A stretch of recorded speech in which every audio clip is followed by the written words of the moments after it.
Seorang suami berinisial AG menjadi korban penganiayaan dengan cara dilindas dan diseret menggunakan mobil oleh sang istri hingga kakinya patah. Sang istri bernama Melody Sharon telah ditetapkan sebagai tersangka dalam kasus itu. Polisi menyebut Melody sempat berlibur bersama selingkuhannya ke Bali usai melindas suaminya di Cipayung, Jakarta Timur. Kapolres Metro Jakarta Timur Kombes Nicholas Adi Lilipali mengatakan pelaku tidak merasa menyesal dengan tindakannya itu.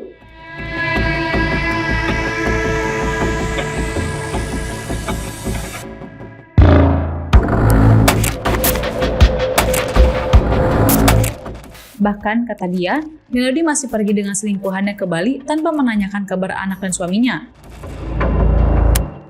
Setelah ditangkap polisi dan ditetapkan sebagai tersangka, Melody sempat menangis dan mengungkapkan penyesalannya. Nicholas mengatakan berdasarkan hasil penyelidikan, pelaku kerap melakukan kekerasan dalam rumah tangga atau KDRT kepada suaminya. Lebih lanjut, dia memastikan Melody dalam kondisi sadar dan tidak terpengaruh alkohol ataupun obat-obatan ketika melindas dan menyeret AG hingga sejauh 200 meter.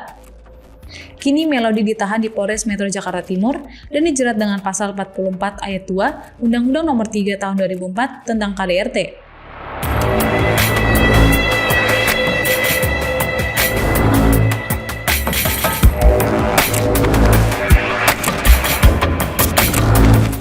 Sementara itu, AG disebut mengalami patah tulang kaki akibat penganiayaan itu.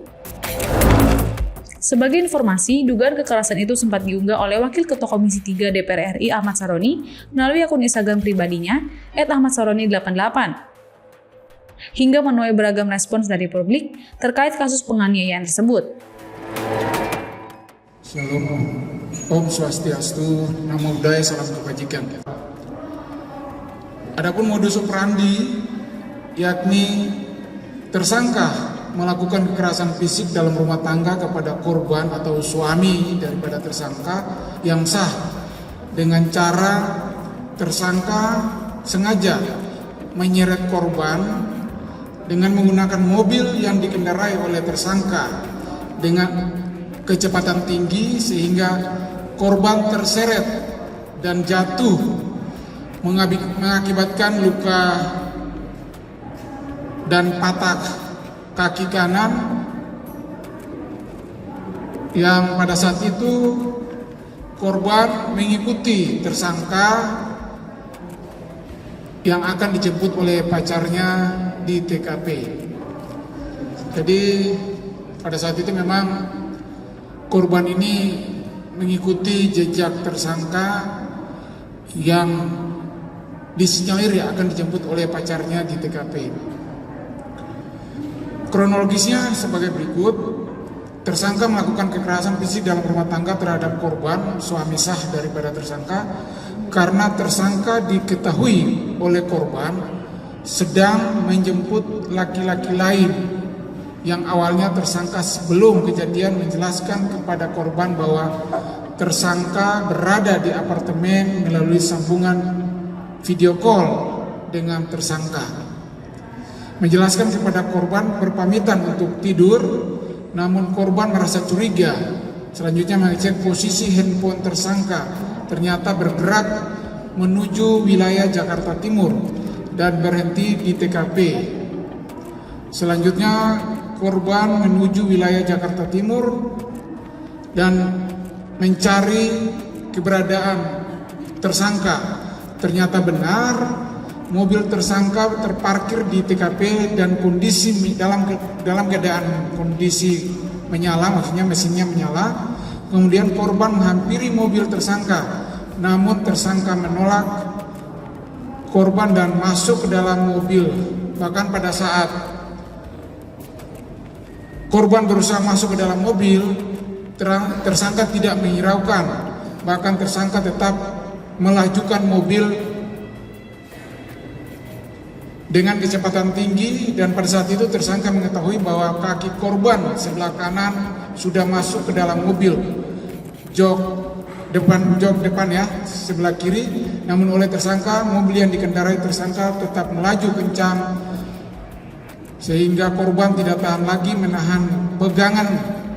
Kemudian kurang lebih 200 meter korban terjatuh yang mengakibatkan korban luka-luka dan kaki sebelah kanan patah, dan tersangka membiarkan korban dan tidak memberikan pertolongan, dan korban menghubungi tersangka melalui telepon dan WhatsApp untuk meminta pertolongan, namun tersangka tidak menghiraukan dan tidak memberikan pertolongan, bahkan tidak menjawab panggilan telepon ataupun WhatsApp. Hingga saat ini tersangka tidak pernah menanyakan kondisi korban dan anak-anak yang diasuh oleh korban yang saat ini masih menggunakan alat bantu untuk melakukan aktivitasnya. Jadi sampai saat ini korban masih tetap pakai tongkat ya, karena luka berat tadi yang dialaminya. Jadi dalam hal ini tersangka berinisial MS sebagai ibu rumah tangga, alamat KTP dan alamat tempat tinggal juga sama seperti korban yang merupakan suami sah. Adapun barang bukti yang dapat kami sita yaitu hasil pemeriksaan psikologi kepada korban dari Rumah Sakit Polri. Berikutnya 1 buah kaos milik korban. Berikutnya 1 pasang sendal milik korban dan 1 buah flashdisk rekaman CCTV. Jadi pasal yang dilanggar adalah pasal 44 ayat 2 Undang-Undang Republik Indonesia nomor 23 tahun 2004 tentang penghapusan kekerasan dalam rumah tangga atau KDRT. Ancaman hukumannya adalah paling lama 10 tahun penjara. Melakukan itu.